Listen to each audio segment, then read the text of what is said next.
আমরা আল্লাহর ওপরে ওই রকম ভরসা করব যে রকম ভরসা করেছিলেন আল্লাহর নবী, বিশ্ব নবী জনাবে হযরতে মুহাম্মদুর রাসূলুল্লাহ সাল্লাল্লাহু আলাইহি ওয়াসাল্লাম। তিনি আল্লাহর উপরে এমন ভরসা করেছিলেন, বিশ্ব নবী সাল্লাল্লাহু আলাইহি ওয়াসাল্লাম আল্লাহ তাআলার পক্ষ থেকে যখন হিজরত করার নির্দেশ পেলেন, হিজরত করার নির্দেশ পাওয়ার পরে বিশ্ব নবী সাল্লাল্লাহু আলাইহি ওয়াসাল্লাম সিদ্দিক আকবর প্রিয় বন্ধু হযরতে আবু বকর সিদ্দিক রাদিয়াল্লাহু তাআলা আনহুকে নিয়ে সাথে বের হয়ে পড়লেন। পিছন দিক থেকে মক্কার মুশরিকেরা কাফেরেরা ধাওয়া করা শুরু করে দিল। এক পর্যায়ে তাদের থেকে রক্ষা পাওয়ার জন্য, বাঁচার জন্য বিশ্বনবী সাল্লাল্লাহু আলাইহি সাল্লাম এবং আবু বকর রাদিয়াল্লাহু তাআলা আনহু একটি গুহার মধ্যে আশ্রয় নিলেন। কিসের মধ্যে? একটি গুহার মধ্যে আশ্রয় নিলেন। প্রতিমধ্যে কাফেরেরা ওই গুহার কাছে চলে এসেছে। এই অবস্থা দেখে হযরত আবু বকর সিদ্দিক রাদিয়াল্লাহু তাআলা আনহু বললেন, ইয়া রাসূলুল্লাহ, কাফের মুশরিকেরা যদি একবার যদি তারা তাদের পায়ের দিকে তাকায় তাহলে তারা আমাদেরকে দেখে ফেলবে। কি করে ফেলবে? তারা তাদের পায়ের দিকে তাকালেই আমাদেরকে দেখে ফেলবে। আল্লাহর নবী বিশ্ব নবী সাল্লাল্লাহু আলাইহি ওয়াসাল্লাম এমন ভরসা করতেন আল্লাহর উপরে, তিনি আবু বকর সিদ্দিক রাদিয়াল্লাহু তাআলা আনহুকে বলেছিলেন, রব্বুল আলামিন সেটা রেকর্ড করে রেখেছেন সূরাতুত তাওবার 40 নম্বর আয়াতে। আল্লাহ তাআলা বললেন, লা তাহজান ইন্নাল্লাহা মা'ানা। জোরে বলেন আল্লাহু আকবার। রব্বুল আলামিন বললেন, ও নবীজি, আপনি যেটা বললেন আমি আল্লাহ সেটা রেকর্ড করে রাখলাম। আল্লাহ তাআলা বলেছেন লা তাহজান। বিশ্ব নবী সাল্লাল্লাহু আলাইহি সাল্লাম সেদিন আবু বকর রাদিয়াল্লাহু তাআলা আনহু বলেছিলেন, আবু বকর চিন্তা করিও না, লা তাহজান, চিন্তিত হইও না, ইন্নাল্লাহা মা'ানা, আমরা দুজন নই, আমাদের সাথে আরেকজন আছেন। চিৎকার করে বলেন, তিনি কে? আল্লাহ। হে আবু বকর, ভয় করার দরকার নাই। আমরা দুইজন নিজের ইচ্ছায় হিজরত করতেছি না, আমাদেরকে হিজরত করাচ্ছেন কে? আল্লাহ আমাদেরকে হিজরত করাছেন। হে আবু বকর, চিন্তা করিও না, ভয় পেও না, আমাদের সাথে আরেকজন আছেন, তিনি হলেন আল্লাহ। তিনি আমাদেরকে কখনো কাফের মুশরিকদের হাতে ফেলবেন। আমাদের ইজ্জত, আমাদের সম্মান রক্ষা করার মালিক কে? আল্লাহ তাআলা। তাহলে বিশ্ব নবী সাল্লাল্লাহু আলাইহি ওয়াসাল্লাম ওই কঠিন মুহূর্তে ভরসা করেছিলেন কার উপরে?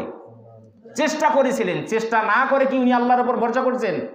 গুহার ভিতরে লুকিয়েছেন, লুকানোর পরে তার উপরে ভরসা করেছিলেন কার উপরে? আল্লাহর উপরে। এক নম্বরে আমরা বুঝলাম আমরা ভরসা করব আল্লাহর উপরে ওই রকম যেরকম ভরসা করেছিলেন 100-র মধ্যে 100, 100-এর মধ্যে 100, 100% আল্লাহর উপরে বিশ্ব নবী সাল্লাল্লাহু আলাইহি সাল্লাম।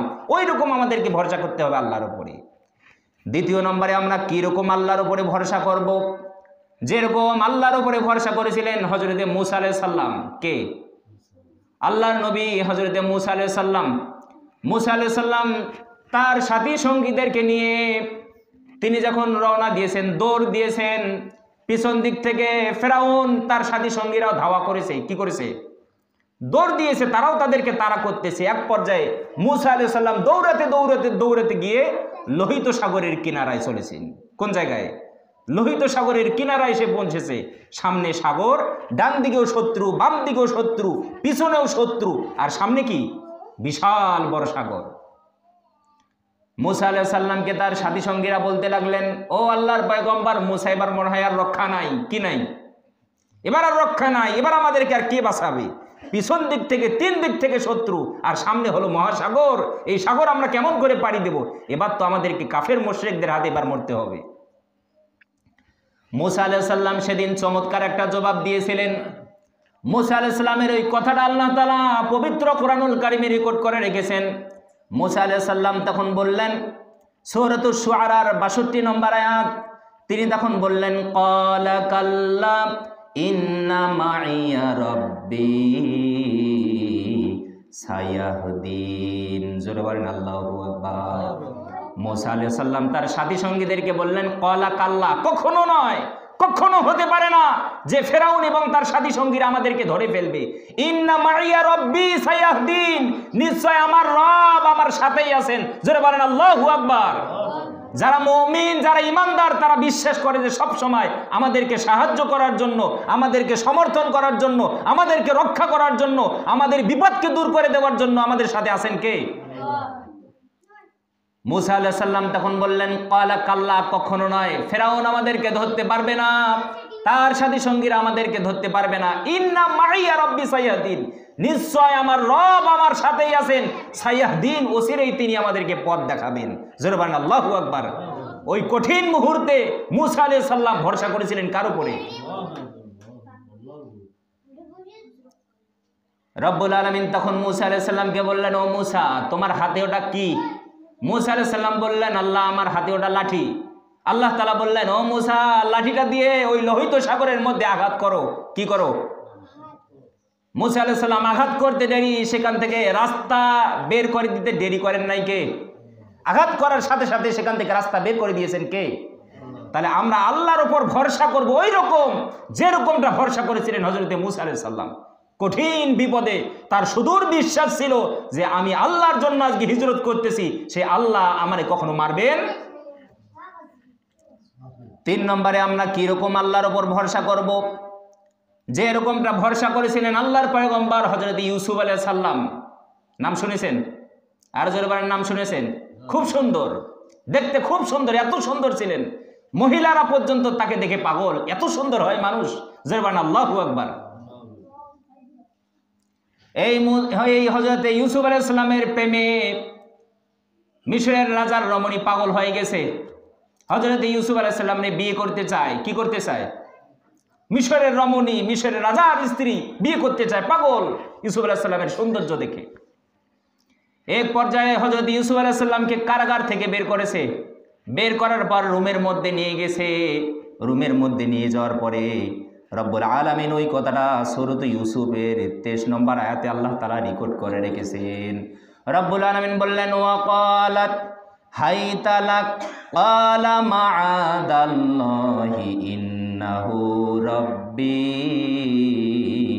আহসানা মাসওয়াই। জোরে বলেন আল্লাহু আকবার। মিশরের রমণী ওয়াগাল্লাকাতিল আবওয়াব, সব দরজাগুলোকে বন্ধ করে দিল। একে একে 7টা দরজা। কয়টা দরজা? 7টা দরজা বন্ধ করে দেওয়ার পর বলল, ওয়াকালাত হাইতা লাক, এবার আমার কাছে আসো, আমি তোমার সাথে আমার চরিতার্থকে বিলীন করে দিব। আমি তোমার সৌন্দর্যে পাগল, আমি আমার ইজ্জতকে তোমারে দিয়ে দেব। ইউসুফ আলাইহিস সালাম ওই কঠিন মুহূর্তে আল্লাহর উপর ভরসা করেছিলেন। কার উপরে? আল্লাহর উপরে ভরসা করে তিনি বলেছিলেন, ক্বালা মাআদাল্লাহি ইন্নাহু রাব্বি আহসানা মাসওয়াই। ইউসুফ আলাইহিস সালাম সেদিন বলেছিলেন, আমি আল্লাহর কাছে আশ্রয় চাই। কার কাছে? ক্বালা মাআদাল্লাহ, আমি আল্লাহর কাছে আশ্রয় চাই। ইন্নাহু রাব্বি, নিশ্চয় আমার রব, আহসানা মাসওয়াই, আমার রব আমাকে উত্তম আশ্রয় দান করবেন। আমাদেরকে উত্তম আশ্রয় দান করার মালিক কে? ইউসুফ আলাইহিস সালামের পিছন দিক থেকে জামা টেনে ধরছে। ইউসুফ আসো। ইউসুফ আলাইহিস সালাম দৌড় দিয়েছে, পিছন দিক থেকে জামা টেনে ধরছে। ইউসুফ আলাইহিস সালাম এক দৌড়ে আল্লাহ তাআলার হুকুমে 7টা দরজা খুলে গেছে। জোরে বলেন আল্লাহু আকবার। তাহলে ওই কঠিন মুহূর্তে ইউসুফ আলাইহিস সালাম ভরসা করেছিলেন কার উপরে? আর জোরে বলেন, ভরসা করেছিলেন কার উপরে? আল্লাহ তাআলার উপরে। তা আমাদেরকে ওই রকম সুদূর শক্তিশালী ভরসা করতে হবে আল্লাহর উপরে, যে সব কিছু করার মালিক একজন। তিনি কে? শুধু কর্ম করতে হবে আর চাইতে হবে কার কাছে? আরো জোরে বলেন, কর্ম করতে হবে আর চাইতে হবে কার কাছে? এরপরে 4 নম্বরে আমরা কি রকম ভরসা করব? যে এরকমটা ভরসার কথা বিশ্বনবী সাল্লাল্লাহু আলাইহি সাল্লাম বলেছেন।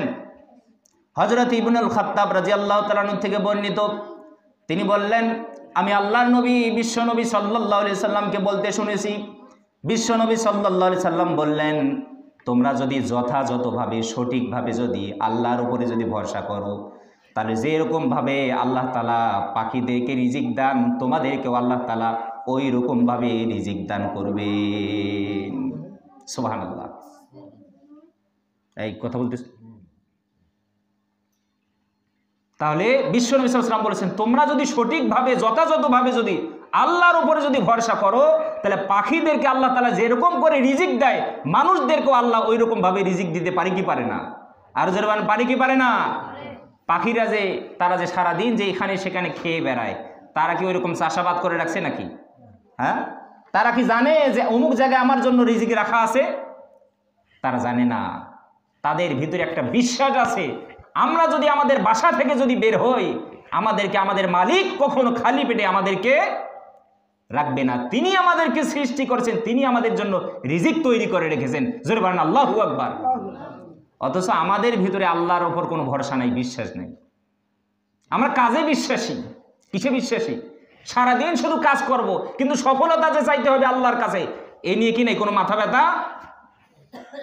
কাজ করেন ভাই, সারাদিন রাত কাজ করেন, কিন্তু কাজের ফাঁকে ফাঁকে একটু আল্লাহর গোলামি করার দরকার আছে না নাই? আজরবান আছে না নাই? সারাদিন রাত শুধু কাজেই করে, কাজেই করে, কাজেই করে। সম্পদ কামাতে হবে, ধনী হতে হবে, বড়লোক হতে হবে, নামি দামি মানুষ হতে হবে। আরে ভাই, এর ফাঁকে আপনার তো একটা কাজ আছে। আপনি কার গোলাম? কথা বলে না। আপনি কার গোলাম? গোলামি করার জন্য দুনিয়াতে এসে এত কাজের পাগল, এত কাজ করে কি হবে?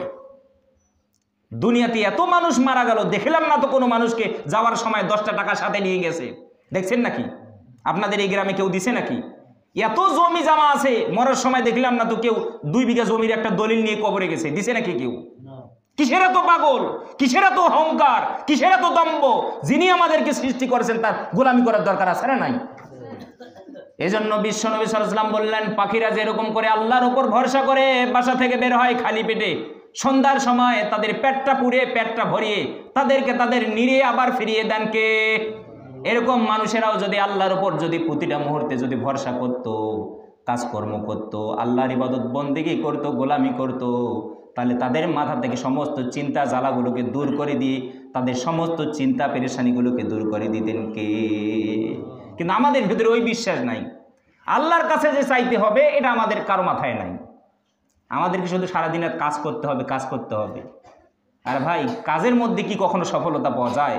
সফলতা দেওয়ার মালিক একজন, তিনি কে? আল্লাহ তাআলা। তো সম্মানিত ভাইগণ, বন্ধুগণ আমার, তাহলে এই পাখিদের থেকে একটা শিক্ষা আমরা এখানে পাই। এই পাখিরা যে আল্লাহর ওপর ভরসা করে বাসা থেকে বের হয়েছে কর্ম করার জন্য, কি করার জন্য? রিজিকের জন্য তারা বাসা থেকে বের হয়েছে, নাকি তারা বাসার মধ্যে বসে থাকে রিজিক চেয়েছে? হ্যাঁ, কথা বুঝে গেছে আমার? পাখিরা যে খাবার জন্য তারা কি বাসায় বসেছিল, নাকি তারা খাবারের জন্য বাড়ি থেকে বের হয়েছিল? বাড়ি থেকে বের হয়েছিল কর্ম করার জন্য, যে আমি যদি বাসা থেকে বের হই, আল্লাহর নামে বের হয়েছি, আমাকে আল্লাহ কখনো খালি পেটে রাখবে না। তাহলে আমাদেরকে ওই রকম ভরসা করতে হবে কার উপরে? আল্লাহ তাআলার উপরে। কত বাজে? আচ্ছা, এরপরে আমরা কীরকম আল্লাহর উপর ভরসা করব? যেরকমটা ভরসা করেছিলেন আল্লাহর উপরে হজরতে ইব্রাহিম আলাইহিস সালাম। কে ভরসা করেছিলেন? ইব্রাহিম আলাইহিস সালাম। চেনেন আপনারা? হ্যাঁ, মুসলিম জাতির পিতা হজরতে ইব্রাহিম আলাইহিস সালাম, মিল্লাতা আবিকুম, মুসলিম মিল্লাতের পিতা হজরতে ইব্রাহিম আলাইহিস সালাম। আগে মুসলমান মানে মানুষকে যে আমরা ছোট বাচ্চাদেরকে মুসলমানই দেই, এটার আগে প্রথা ছিল না। এটার কি আগে প্রথা? ইব্রাহিম আলাইহিস সালামের বয়স যখন 80 বছর, কয় বছর? 80 বছর বয়সে আল্লাহ বললেন, ও ইব্রাহিম, তুমি তোমার মুসলমানি দাও। কি দাও? আল্লাহু আকবার বললেন না? কি দাও? মুসলমানি দাও। এই 80 বছরে হযরত ইব্রাহিম আলাইহিস সালাম নিজের মুসলমানি দিয়েছিলেন। জোরবান আল্লাহু আকবার। তো তিনি হলেন আমাদের মুসলিম মিল্লাতের পিতা হযরত ইব্রাহিম আলাইহিস সালাম। এই হযরত ইব্রাহিম আলাইহিস সালাম আল্লাহর উপরে কেমন ভরসা করতেন? ইব্রাহিম আলাইহিস সালামকে যখন নমরুদ যখন আগুনে যখন ফেলিয়ে দিবে, কিসে ফেলিয়ে দিবে? আগুনে। সব সাহায্য করার জন্য ইব্রাহিম আলাইহিস সালামকে এসেছিল প্রত্যেকটা প্রাণী। ও আল্লাহর পয়গম্বর ইব্রাহিম, আপনি শুধু একটু বলেন, আমরা আপনার সাহায্য করব। সাহায্য করার অর্থ এটা নয় যে তাদের সাহায্যে আপনার নমরুদের আগুন নিভে যাবে, এরকম সাহায্য নয়। তারা শুধু একটু চেয়েছিল আল্লাহর কাছে দেখাতে যে আমরাও ইব্রাহিম আলাইহিস সালামের পক্ষে। জোরবান আল্লাহু আকবার। ইব্রাহিম আলাইহিস সালাম সব প্রাণীগুলোকে ডাক দিয়ে বললেন, এমনকি আল্লাহর রহমতের ফেরেশতাও এসেছিল হযরত ইব্রাহিম আলাইহিস সালামকে সাহায্য করার জন্য। কিন্তু ইব্রাহিম আলাইহিস সালাম কারো সাহায্য গ্রহণ করেন নাই। ইব্রাহিম আলাইহিস সালাম তখন তিনি বলেছিলেন, হাসবুনাল্লাহু ওয়া নি'মাল ওয়াকিল, নি'মাল মাওলা ওয়া নি'মান নাসির। জোরে বলেন আল্লাহু আকবার। ইব্রাহিম আলাইহিস সালাম ওই কঠিন মুহূর্তে তার মনে ছিল একজনের কথা, যে আল্লাহর জন্য আমি আজকে নমরুদের আগুনের মধ্যে পড়তে যাচ্ছি, সেই আল্লাহ আছে না নাই? আরো জোরে বলেন, আছে না নাই? তাহলে আমাকে বাঁচাতে পারেন সেই আল্লাহ পারেন কি পারেন না? কোনো ফেরেশতার দরকার নাই, ফেরেশতা ছাড়া সাহায্য করতে আল্লাহ পারেন কি পারেন না? কোনো ফেরেশতার সাহায্য নেয় নাই, কোনো মাখলুকদের সাহায্য নেয় নাই। ইব্রাহিম আলাইহিস সালাম শুধু বলেছিলেন হাসবুনাল্লাহ, আমার জন্য যথেষ্ট কে? আমার কারো সাহায্যের দরকার নাই। আল্লাহ যদি আমার হয়ে যায়, আল্লাহ যদি আমার পক্ষে থাকে, দুনিয়ার কোনো কিছু আমারে লাগবে? আরো জোরবান, কোনো কিছু আমার লাগবে? কোনো কিছু লাগবে না, কারণ আমার পক্ষে আছেন কে? ওয়াল্লাহু আলা কুল্লি শাইইন কদির। জোরবান আল্লাহু আকবার। আল্লাহ বললেন আমি সকল বিষয়ে হলাম ক্ষমতাধর। এমন কোন বিষয় নাই যেখানে আল্লাহর হাত নাই। জোরবান আল্লাহু আকবার। তো ইব্রাহিম আলাইহিস সালাম যেরকম তিনি আল্লাহর উপর ভরসা করেছিলেন, এইরকম আমাদের আজকে ভিতরে আমাদের কি নাই? ভরসা। আল্লাহর উপরে আমাদের এইরকম ভরসা নাই। আমরা আজকে নিজের কর্মে বিশ্বাসী, যে আমি যেটা করব সেটাই হবে। আরে ভাই, কাজ করেন, মানুষের বাড়িতে কামলা দেন, সব কিছু করেন, কিন্তু 5টা বার আল্লাহর ডাকে সাড়া দেওয়ার দরকার আছে না নাই? আরো জোরবান আছে না নাই? আল্লাহর কাছে চাওয়ার দরকার আছে না নাই? না চেয়ে শুধু আমরা ধনী হতে চাই, না চেয়ে শুধু আমরা বড় হতে চাই। আল্লাহর কাছে না চেয়ে এই দুনিয়াতে আজ পর্যন্ত কেউ বড় হতে, এরকম ইতিহাস আছে নাকি? আল্লাহর কাছে না চেয়ে আল্লাহর গোলামি না করে এই দুনিয়াতে আজ পর্যন্ত কেউ বড় হতে, আপনি যতই বড় হতে চাবেন আল্লাহর কাছে না চেয়ে, আপনাকে তত বেশি ছোট বানিয়ে দিবেন কে? তাহলে আমাদের কি ওই রকম সুদূর মজবুত 100-এর মধ্যে 100-র মধ্যে 100% আল্লাহর উপর বিশ্বাস রেখে আল্লাহর কাছে ভরসা করতে হবে, আল্লাহর কাছে চাইতে হবে। তাহলে আমাদেরকে সফলতা দিবেন কে? আরো জোরে বলেন, সফলতা দিবেন কে? আল্লাহ তাআলা। এরপরে আমরা কিরকম আল্লাহর উপর ভরসা করবো, আর 2টা ঘটনা বলে শেষ করে দেব ইনশাআল্লাহ। তো আমরা কিরকম আল্লাহর উপর ভরসা করব? আল্লাহর উপর ভরসা করেছিলেন হযরত ইব্রাহিম আলাইহিস সালামের স্ত্রী, নাম ছিল সারা। কি নাম ছিল? আরো জোরে বলেন, কি নাম ছিল? সারা আলাইহিস সালাতু ওয়াস সালাম। ইব্রাহিম আলাইহিস সালাম তিনি তার স্ত্রীকে নিয়ে হিজরতে যাচ্ছেন, এক দেশ থেকে আরেক দেশে যাচ্ছেন। তো এই যাওয়ার সময় যে দেশে তিনি প্রবেশ করবেন, ওই দেশের নিয়ম হলো ওই রাজা যদি ভিন দেশি কোনো নারী যদি তার দেশে যদি প্রবেশ করে, তাহলে ওই রাজা ওই নারীকে ভোগ করবে। কি করবে? ওই নারীর সতীত্ব সে হরণ করবে। এরকমভাবে হযরতে সারা আলাইহিস সালাতু ওয়াস সালাম ছিলেন ওই সময়ের তৎকালীন বিশ্বের সবথেকে বিশ্ব সুন্দরী। জোরে বলেন আল্লাহু আকবার। কি ছিলেন? বিশ্ব সুন্দরী। হযরতে সারা আলাইহিস সালামকে সেই দেশের বাদশার কাছে নিয়ে যাওয়া হলো, ফেরাউনের কাছে নিয়ে যাওয়া হলো। এবার ফেরাউন সারার সৌন্দর্য দেখে পাগল। মানুষ এত সুন্দর হয়, আগে তো অনেক রমণী দেখেছি, কিন্তু এ তো বিশ্ব সুন্দরী। এই বাদশা সারা আলাইহিস সালামের কাছে যাওয়ার পর তিনি দেখেন সারা আলাইহিস সালাম নামাজে দাঁড়িয়ে গেছেন। হযরতে সারা আলাইহিস সালাম তখন আল্লাহরে ডাক দিয়ে বলেন, আল্লাহ, আমি যদি তোমার উপরে যদি বিশ্বাস করে থাকি, আর তোমার পয়গম্বরের ওপর যদি আমি যদি ঈমান যদি এনে থাকি, আর আমি আমার ইজ্জত আমার সম্ভ্রম যদি একমাত্র আমার স্বামীর জন্য যদি হেফাজত করি। আল্লাহু আকবার বলেন। কয়টা কথা বলছেন?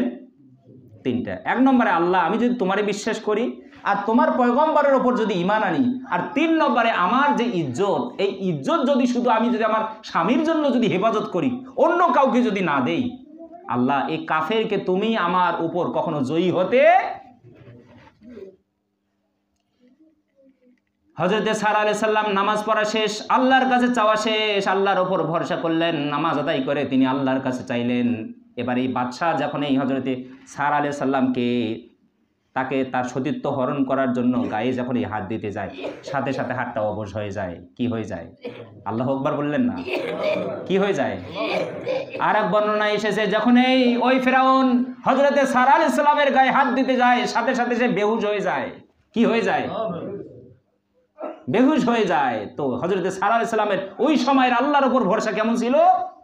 যে হে আল্লাহ, আমি যদি তোমারই যদি বিশ্বাস করি, তোমার রাসূলকে যদি বিশ্বাস করি, এবং আমি আমার সতীত্ব যদি একমাত্র আমার স্বামীর জন্য যদি হেফাজত করি, তাহলে আল্লাহ তুমি আমার এই সতীত্ব কখনো নষ্ট হতে। ভরসা করছে কার উপরে? চাইছে কার কাছে? তো হযরতে সারা আলাইহিস সালামকে হেফাজত করেছেন আল্লাহ তাআলা। হেফাজত শুধু করেন নাই, সাথে সাথে একটা পুরস্কার দিয়েছেন, যে পুরস্কারটার নাম হলো হযরতে হাজেরা আলাইহিস সালাতু ওয়াস সালাম, যার থেকে আমাদের নবী, প্রিয় নবী, বিশ্ব নবী সাল্লাল্লাহু আলাইহি ওয়াসাল্লাম দুনিয়াতে এসেছেন। সুবহানাল্লাহ বলেন। তার বংশধরার থেকে পুরস্কার হিসেবে পেয়েছেন। যে তখন ফেরাউন বলছে, যাও, যেহেতু আমি তোমারে ভোগ করতে পারলাম না, আমি পুরস্কার হিসাবে, এক বর্ণনা এসেছে যে ফেরাউনের মেয়ে অথবা কি তার দাসী, তখন পুরস্কার হিসেবে তাকে দিয়েছে। সুবহানাল্লাহ। তা ওই রকম আমাদেরকে আল্লাহর উপর ভরসা করতে হবে, যেরকম ভরসা করেছিলেন আল্লাহর উপরে হযরতে সারা আলাইহিস সালাতু ওয়াস সালাম।